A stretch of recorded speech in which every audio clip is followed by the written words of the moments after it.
Bonjour, nous sommes la veille de Tisha B'Av et à ce propos il y a la Gemara dans Gittin qui raconte des histoires qui sont déroulées à l'époque de la destruction du temple. Donc il y en a une qui se trouve d'Afnun Vav Amud Bet, page 56b, où la Gemara nous raconte la rencontre entre Rabbi Yochanan ben Zakkai et l'empereur romain Vespasien. Alors, c'est marqué Ba'e Mina Imide Da'atan Lach, que l'empereur a demandé à Rabbi Yochanan ben Zakkai qu'est-ce qu'il souhaitait. Amarli lui a répondu Telni Yavne vechachamea, donne-moi Yavne et ses sages. Ensuite, Veshushilta de Rabban Gamliel, épargne la famille du prince de Rabban Gamliel. Et troisièmement, Vasfata de Messayane les Rabbi Tzadok, et des médecins qui vont soigner Rabbi Tzadok. Alors Rabbi Tzadok, on en parle à la page précédente. C'est marqué que Rabbi Tzadok, c'était un rav qui a jeûné pendant 40 ans pour demander à ce que de l'Oli Charev Yerushalayim, que ne soit pas détruite Yerushalayim. Donc, suite à ces nombreuses années de jeûne, il est tombé malade et Rabban Yochanan ben Zakkai a demandé à l'empereur qu'il lui fournisse des médecins pour le guérir. Alors, Rav Uri Cherke explique que ces trois choses-là correspondent à des piliers qui vont permettre au peuple de perdurer après la destruction du temple.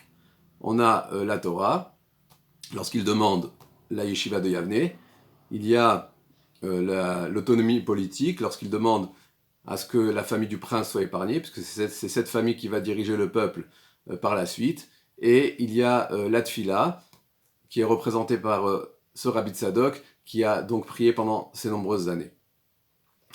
On peut dire que cela rejoint la dernière Mishnah du premier chapitre de Pirkei Avot, au nom de Rabban Shimon ben Gamliel, qui faisait partie donc de cette famille de princes justement, et qui a dit Al Shlosha Dvarim Haolam Kayam, que le monde repose sur trois choses, à la Emet, sur la vérité, Ve'al Adin, sur le jugement, Ve'al Shalom, et sur la paix.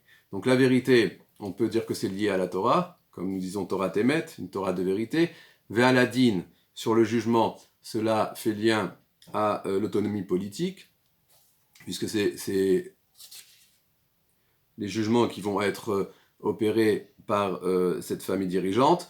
Ve'al Shalom et sur la paix, nous pouvons faire le lien avec la tfila, avec la prière, qui a pour but de faire la paix, comme nous le disons à chaque Amida, à la fin, Ose Shalom Bimromav, que celui qui fait la paix dans les cieux fasse également la paix sur nous.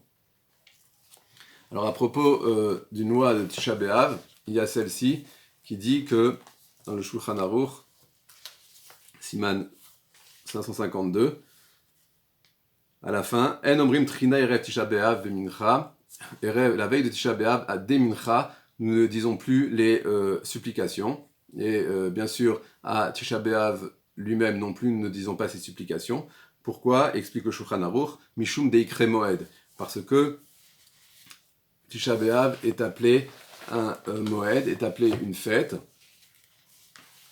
Ça c'est marqué dans Echa, dans les lamentations que nous allons lire à Tisha B'Av. Kara alay moed lishbor bachurai.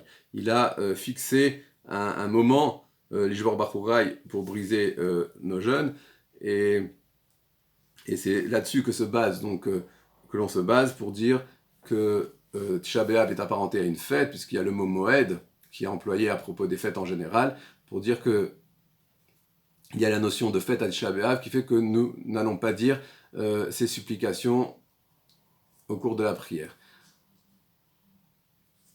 Alors la question qui se pose, c'est pourquoi, en quoi Tisha B'Av est une fête alors que c'est d'abord un deuil. Alors à ce propos, il y a le Teilim Ayin Tet 79 où c'est marqué Mizmor le Asaf Elokim baou goyim benachalatecha timu et echal kodshecha samu et Yerushalayim leiyim. La traduction Psaume d'Asaph, ô Dieu, des païens ont envahi ton héritage, souillé ton temple saint, réduit Jérusalem en un monceau de décombres. Alors la question qui se pose ici, c'est pourquoi est-ce que ce psaume commence par le mot mizmor, qui veut dire chant. Et c'est Rashi qui pose la question, qui cite le Midrash en fait dans Echa, qui demande pourquoi est-ce qu'on parle ici de chant. Ça aurait dû être marqué Kina, une plainte, puisque l'on parle de la destruction du temple.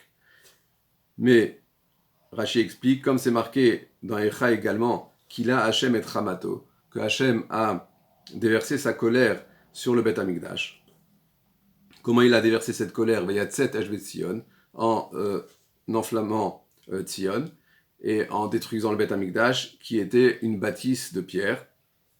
Donc, nous pouvons chanter sur le fait qu'il a déversé sa colère sur du bois et sur des pierres, et qu'il n'a pas détruit son peuple. Et l'on peut faire le lien avec le récit que nous avons cité, en disant que Rabbi Yochanan ben Zakkai, alors que la destruction n'avait pas encore lieu, était déjà tourné vers l'avenir en posant les bases de ce qui allait permettre au peuple de perdurer et qui allait donc constituer la structure du peuple durant tout son exil.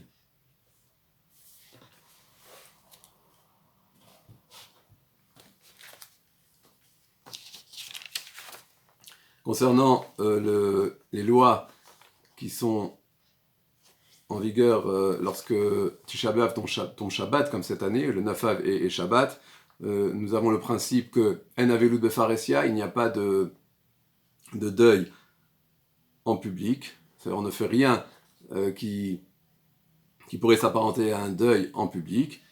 Donc nous allons procéder au repas comme d'habitude, en chantant comme d'habitude, juste à Seudat Shlichit par rapport au troisième repas, qui est donc le dernier repas avant le jeûne.